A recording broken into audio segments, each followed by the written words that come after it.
describe him to me. And Muslims, look at the description of your Rasul. And for some, this would be the first time you hear what your Prophet looked like. I saw a man of striking appearance. ظاهر الوضاء أبلج الوجه, radiant face, حسن الخلق, beautifully created. لم تعبه الثجلة, his belly wasn't protruding. ولم تزر به السعلة, nor was his head disproportionate and small. وسيم قسيم, proportionate and delicate, finely made, a specimen of a creation. في عينيه دعج, in his eyes there was a contrast. The dark was immensely dark, the white was excessively white. وفي أشفاره وطف, and his eyelashes were long. وفي صوته صهل, and in his voice was a natural echo. وفي عنقه سطع, and his neck was elegantly long. وفي لحيته كثاثة, his beard was full and thick. أزج أقرن, his eyebrows were arched, but they were not joined. It was separated. In صمت فعليه الوقار, when he was silent, dignity covered him. وإن تكلم سماه وعلاه البهاء, and when he spoke, it was audible and clear, almost commanding and overtaking.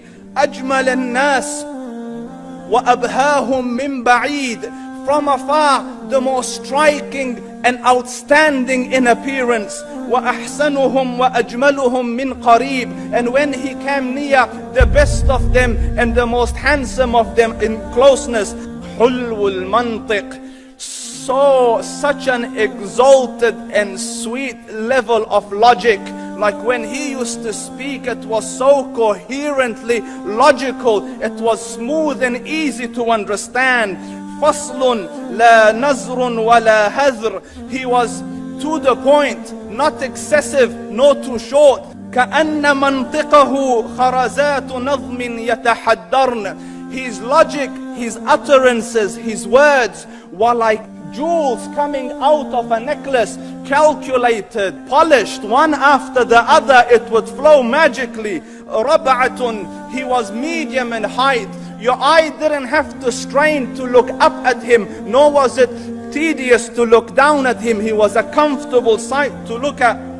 له رفقاء يحفون به, he had friends, the people that were with him, they were working around him to try to serve and protect him. إن قال سمعوا لقوله, when he used to say something, they used to hearken to what he used to say. وإن أمر تبادروا إلى أمره, when he commanded, they used to compete to fulfill the command. This is Muhammad Rasulullah. This is Muhammad Rasulullah. Anas ibn Malik says, he says, I came out one night, it was the full moon night.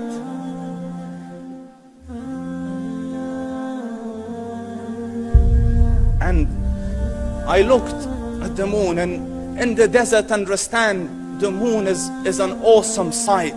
It is smooth, it is radiant, it is clear, it is gentle compared to the scorching sun at which they are used to. So the moon was the epitome of beauty. So he says, I came out at a full moon night and I looked at the moon and I saw it, beautiful, handsome. So I said, let me go see if the moon is more handsome or my Prophet is more handsome. Let me see if that is more beautiful or the Prophet is more beautiful. So I went and I saw him standing afar. So I looked at his face and I looked at the moon and I looked at his face and I looked at the moon and I looked at his face and I looked at the moon, and he said, Wallahi, he was more handsome than the moon in its entirety. That is just the look of your Rasul. Aisha radiyallahu anha says, I was sewing with the needle. My needle dropped in the dark. I couldn't find it. I said, Ya Rasul, I can't find it. He moved his face close, and I swear, out of the radiance of his face, I found my needle. And the Prophet sallallahu alaihi wasallam was mind-bogglingly handsome, but his handsomeness was covered with waqar and jalal and hayba. The Sahaba say, when we used to sit at his feet, two feelings conflicting would come on the heart.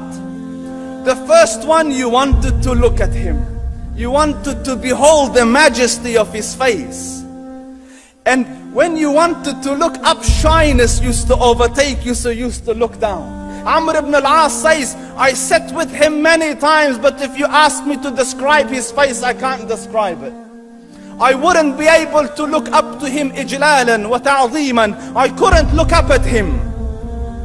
And that is why he didn't have the problems that Yusuf alayhi salam had. Because it was difficult to penetrate the awe and the splendor of the Rasul.